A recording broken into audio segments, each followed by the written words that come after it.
Aloha, this is Pipeline Audio, and if the volcano doesn't get me, I'm going to walk you through setting up GuitjarJack stage with the script LBX stripper inside a Reaper, and the idea is to get 4 patches that you could use live on stage. You can recall with the 4 buttons on the GuitjarJack stage, and we're also going to add an auto-engage wah plugin, and that's going to be controlled with the expression pedal input on the GuitjarJack stage. So this is part of the Reaper Live pedalboard project, and the idea is really just to be able to bring your studio chains that you're used to mixing and recording to the stage, and that involves a lot of hardware and software. For this particular one, I'm just going to show the LBX stripper from the software side of things. Probably know the GuitjarJack stage is pretty much the gold standard for iOS hardware, but it works pretty well as an audio interface for Windows and OS X as well.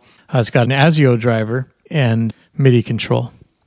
So the first thing really got to do here is check your settings. Make sure that the GuitjarJack stage MIDI in is enabled, and don't enable it plus control. There's some things might happen that you might not want. And if you guys really get into this, you can probably send back out to the LEDs with the MIDI out, but we're not going to do that right now. I've pre-recorded some audio here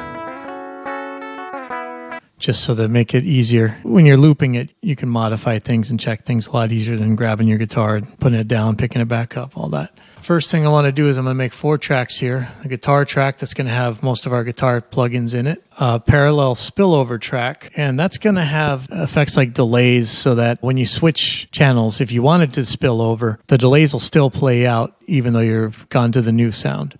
And in order to do that, we're going to put a send to that track. We're going to make a MIDI input track that's going to take the MIDI from the GuitjarJack stage. So I'm going to arm that, turn monitoring on, and set that to input MIDI, GuitjarJack stage MIDI inputs, all channels. And then there's another one for stripper specifically. You need to name this one, __ LBX _ CTL. And it's got to have only one plugin on it, and that is LBX Faderbox 32. So for the MIDI input track, make sure you're sending that to the guitar track, because that's going to do a couple things for us, like wahs and things. So send it to guitar, set the audio to none, MIDI to all, and that should just work how it is. Now there's a really handy plugin here that you can use, Recontrol MIDI, and it's got a logger on it. And I just want to see right now what the GuitjarJack stage is sending for MIDI and actually make sure that I got it working. So I'm going to step on the buttons here. Yeah, I'll try the expression pedal. Looks like that's working. And how about the gain knob? Yep, volume knob, bass knob, mid knob, and treble knob. All right, so that's all working. The trouble is LBX stripper wants single control continuous controller signal, and it just wants individual values of that control signal. So we're going to have to add a couple things here. So we're going to add the MIDI CC mapper that comes with Reaper. And for the controller source 1, I'm going to choose so the way this thing is mapped, right? Sorry, I'm going to look again. Button 1 is 80, yep, 80, 81, 82, 83. There we go. So we're going to make 4 instances of this thing. We're going to map those. So first of all, we're going to take a look at 80. And I want that to go out on continuous controller 1. And we just want this thing to say 0 and 0. That's the only value it should send. And play through CC source. No, we're going to kill that CC 80. And I'm going to put logger after it and see if it's doing what we want. So before this thing said 80, now it should say CC1 value 0. And there we go. So I'm really going to need 4 of these. We're going to have to change them all. And sorry if I'm kind of slogging around. I'm doing this in real time, and I forgot to bring my mic stand home, so I'm just holding it and trying to type at the same time. So I'm going to change the rest of these. 81, and it's going to send 1. And 82, and that's going to send 2. And 83 is going to send 3.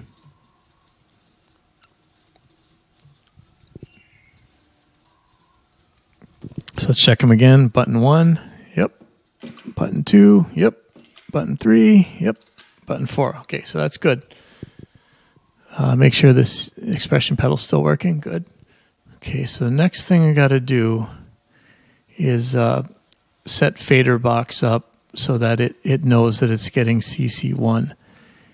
And chances are this isn't going to work. So I'm going to go to fader 1, click that control, parameter, then learn. And what I want it to see is CC1. It may not here. Nope. Okay. So here's a trick. There's a really handy plugin in JS called Injector. And you can use this to force a learn. You can send out a CC value. For this one, we're going to send CC1. And I'm just going to make data value 0. And when I click this operation, it should send that value out. So let's see. I'm going to open this back up. Actually, I'm going to double-click Injector so I can put that on the side and look at it. Go back to fader box, hit 1, parameter, learn, and here we go. And that didn't work. Why is that? Okay, one more thing. So you're probably going to run into this problem a lot when you're dealing with MIDI inside Reaper. I'm going to send this to the recontrol path. So this is another plugin you're really going to want to have, another free one. VST MIDI to recontrol path. And this was originally used for SWS Live configs, which we used to use for this project, but Stripper lets you do a lot more stuff like snapshots really fast, a lot of controls. So I'm going to send this out. This should work now. So I'm going to try this again. Learn, parameter, learn, send this. Bam, there we go. Okay. So now we see that in here, MIDI channel 1, CC1. Just hit OK. And again, there can only be one plugin on this LBX control channel, so I'm going to delete these other two.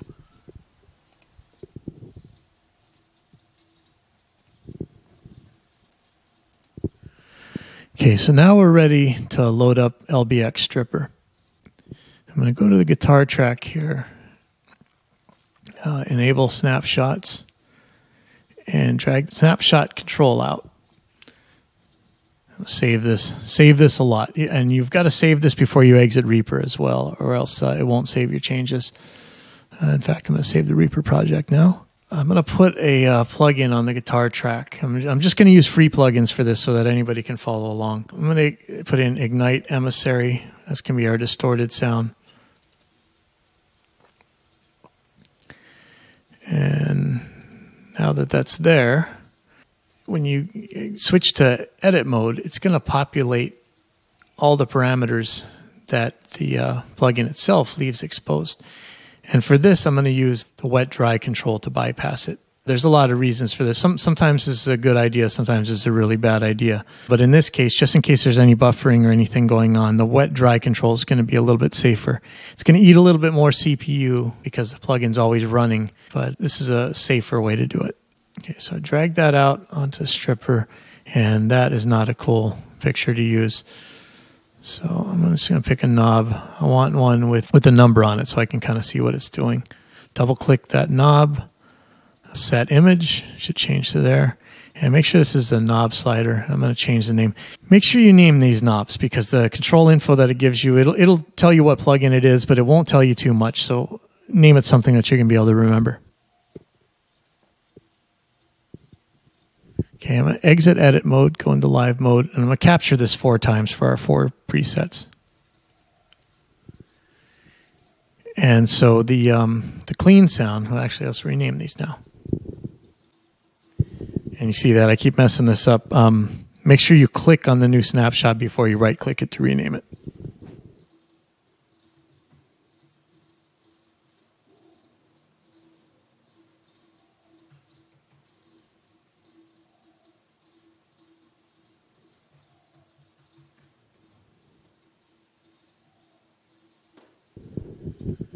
Okay, so the clean sound is not going to want any of that amplifier on it. So I'm going to set it all the way to dry, right-click clean, and capture.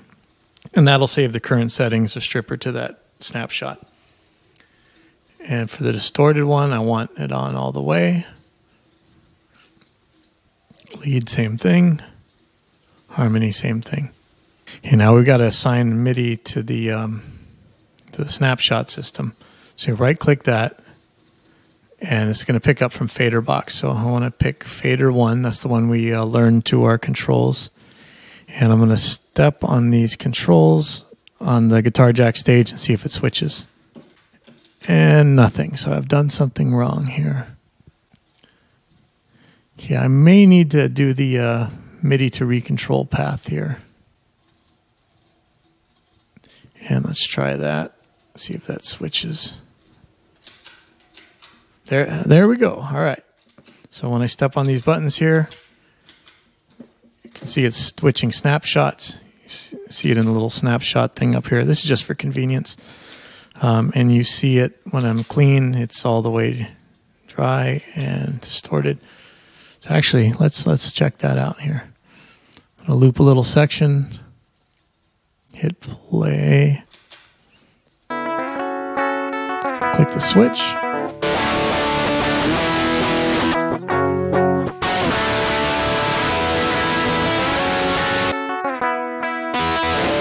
All right, so that's working on.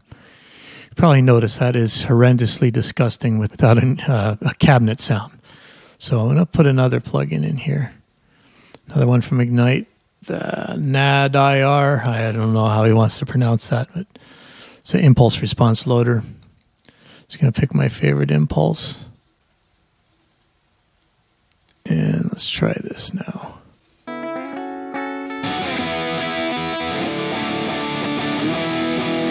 All right, much, much, much better. Okay, but the clean sound is not going to want that cabinet, right? You want a really clean sound. So go back into edit mode, pick the IR loader, and again, I'm going to use the wet dry control for this. And I'm going to rename it. Okay, exit edit mode, go to clean and turn this off. Overwrite it.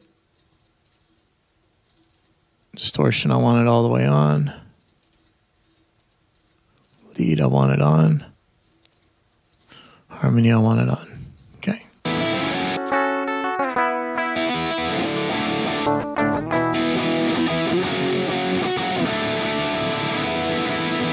Okay, so that's looking good. Now, one of the absolutely coolest things about the GuitjarJack stage are those chicken head knobs on the top of the unit that lets you adjust your parameters in real time just like you would with an amp. And it can make a big difference on dialing in a tone or just while you're playing live. Oh, I need a little bit more mids or I need a little bit less treble. In this example, I'm going to show you with Emissary. So I'm going to assign the knobs on the top of the GuitjarJack stage to the gain, the bass, the low mids because it's the mud you're going to be dealing with on stage, the treble, and the master volume. So click gain, parameter, learn, and I'm going to turn the gain knob. And let's see if that worked. So looking good. I'm going to do the same thing with bass.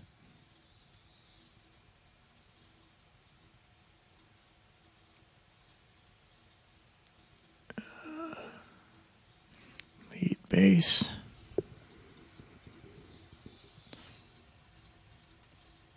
Okay.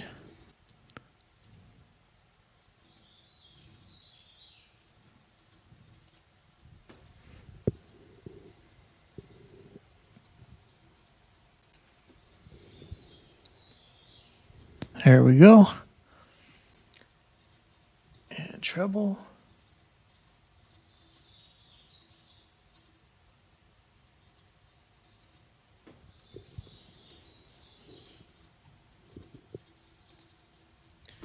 And master volume.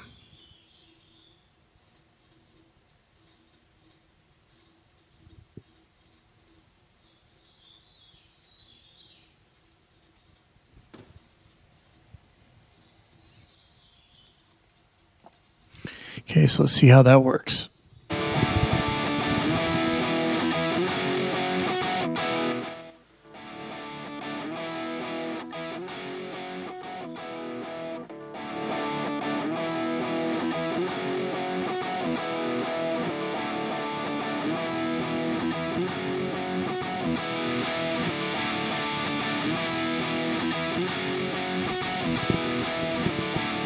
And this can be really handy for making those last minute adjustments without going back in and reprogramming everything. Can you remember we have a send to the spillover track? I'm going to put redelay on there real quick. You can make whatever you want in here. We're making a really simple one in this video, but you can make these things ridiculously complex. So I'm going to set this all the way wet. Let's see what this sounds like.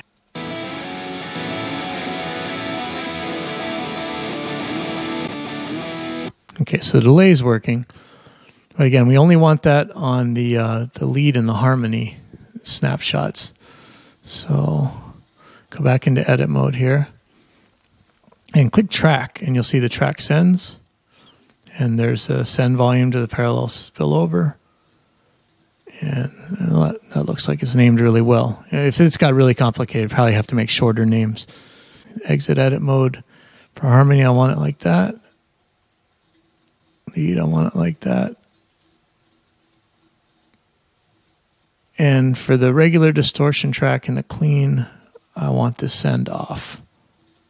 So let me show you what this does. So we don't hear any delay now. No delay.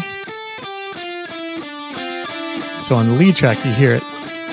Now the cool thing about this is the spillover is going to keep going. So if I switch back to the clean, you hear the clean sound, but the end of the distorted delays are still playing out. You could use something like this for a really cool sound to go from a lush reverb clean into the distortion. You'd still hear that reverb washout, for instance. Okay, so that's working. I'm going to save everything again. Now I'm going to add a harmonizer. Ideally, this isn't the signal path you'd be using. You'd probably want to split the amps and put the harmony signal on one amp and the regular signal on the other. I'm going to grab pitch proof because it's free and it's an actual harmonizer. This, I don't think it exposes the pitch and the key to the MIDI. So this probably wouldn't be the one you'd be using in a really complicated setup unless you ran multiple ones of them with different pitches. But I guess this is a good time to talk about this. If you go to View, Performance Meter, make sure that you're displaying the real-time CPU and the RT longest block. This RT longest block is going to be the troublemaker here. So I'm going to reset it real quick. And you want to make sure that that thing is, the time is underneath the buffer time you have set. If this gets above there, you're going to have dropouts and problems and all kinds of things. You want it well below that. And pitch proof, unfortunately, uses a lot of longest block time. So, but in this case, this should work. So I'm going to set this to C major, 50-50 blend. And on the harmony track, or the harmony snapshot, let's try it out.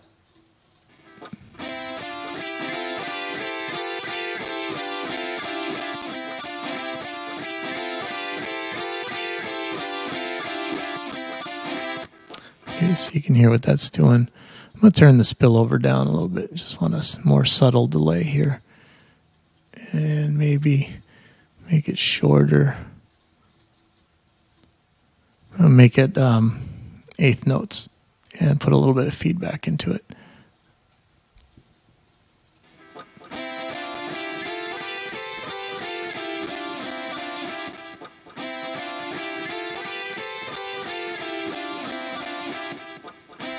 Okay. And so same thing, we're going to, I don't know if you noticed, I put the harmonizer between the amp and the cabinet. That's usually going to be a lot better. You really don't want to harmonize the cabinet artifacts. That can get nasty real fast. Okay, and so like on the other ones, I'm just going to add a, go into edit mode, go to effects, click on pitch proof, and I'm going to put the wet dry control there. I'm going to rename this.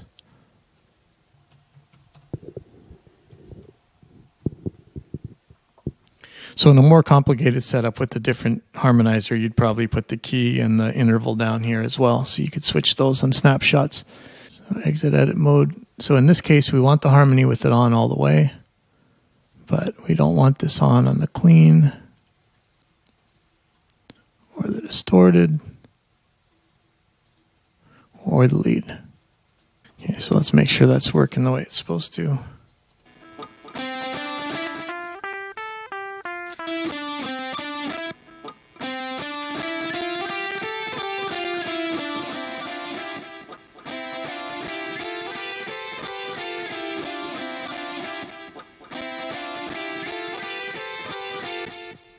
Okay, so far so good. So what?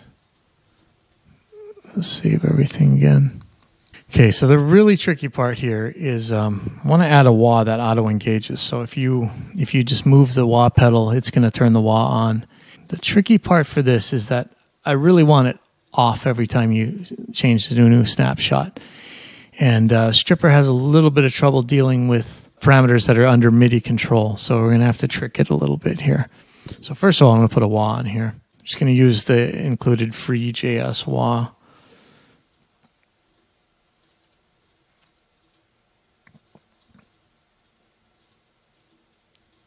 And I want the position to be controlled by the expression pedal. And I think, let's check again, look at the MIDI log here. So the expression pedal is CC11. So let's get that going.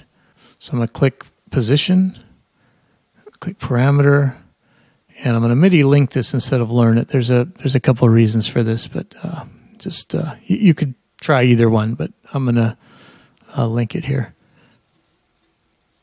So enable parameter modulation, link from MIDI or effect parameter, CC11. And let's see if that's moving when I move the pedal. It is. Unfortunately, the position is kind of is backwards on here, so I'm going to scale this inverted. And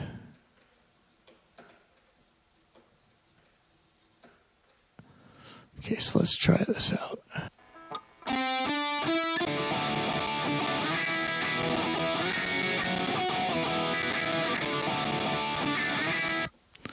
Okay, I'm getting a little bit of breakup, probably because I got all these different capture devices going. I'm going to change the ASIO configuration real quick.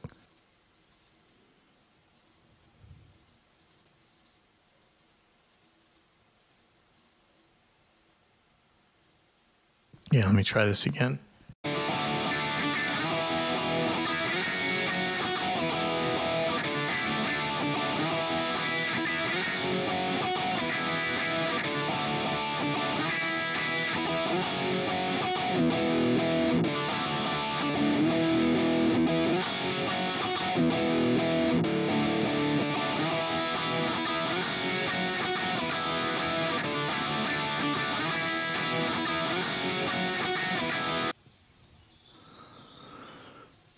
Okay, so now here comes a really fun, tricky part. We're going to use a plugin called MIDI Auto Engage. That's on Repack.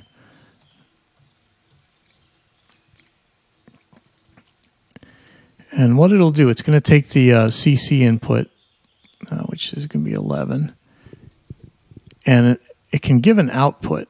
And we can use this to turn the wah on and off just by moving the pedal instead of needing to click a switch or whatever. So first of all, I'm going to make sure that it's following it.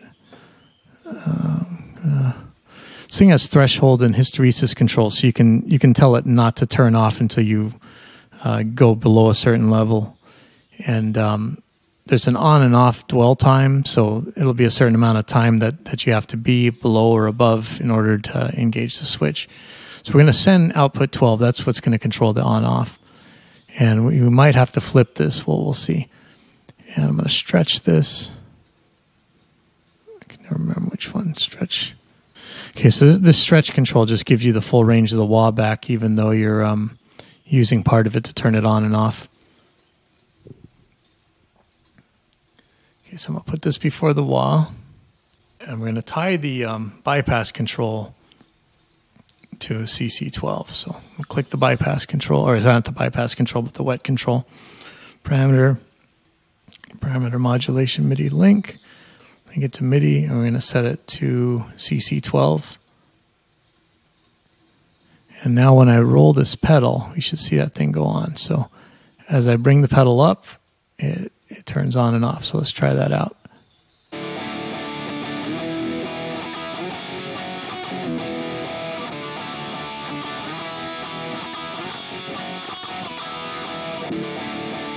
So just by rolling the pedal back, it's off.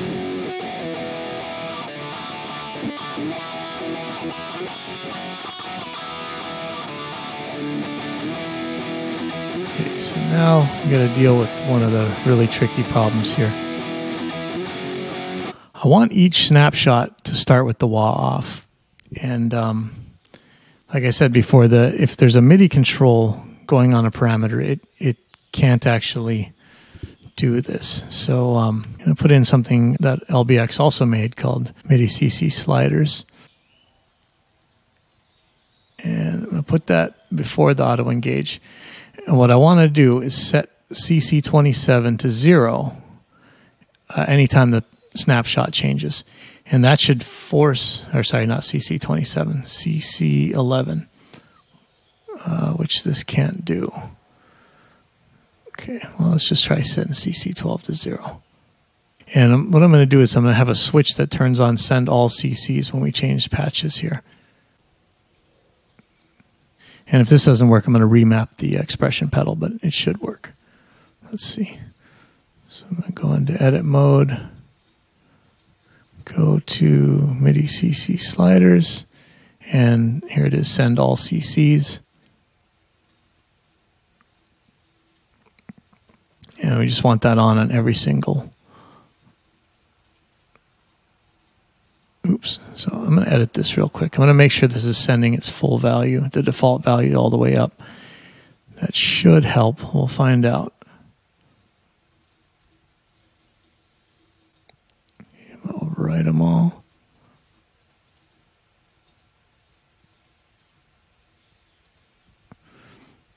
Okay, so I'm going to move the wah to turn it on. I'm going to see if it's on or not.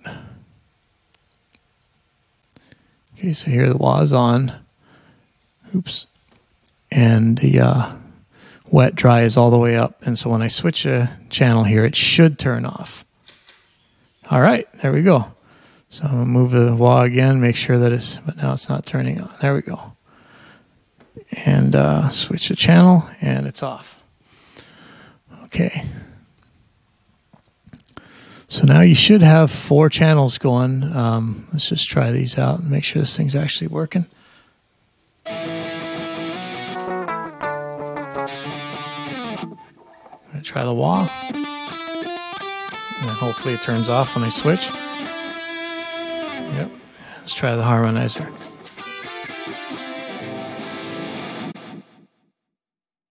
So again, this is the dead simplest version you could make here. You can really do a lot with this, and I included all free plugins so that everybody could try this out. And I'm gonna the Reaper project file up to this point, and the LBX stripper files in the link. And if you want to help out, just try it and break it and add to it. And like they always say on YouTube, rate, comment, and subscribe if you really like this. And I want to thank Sonoma Wireworks for making such an awesome product here.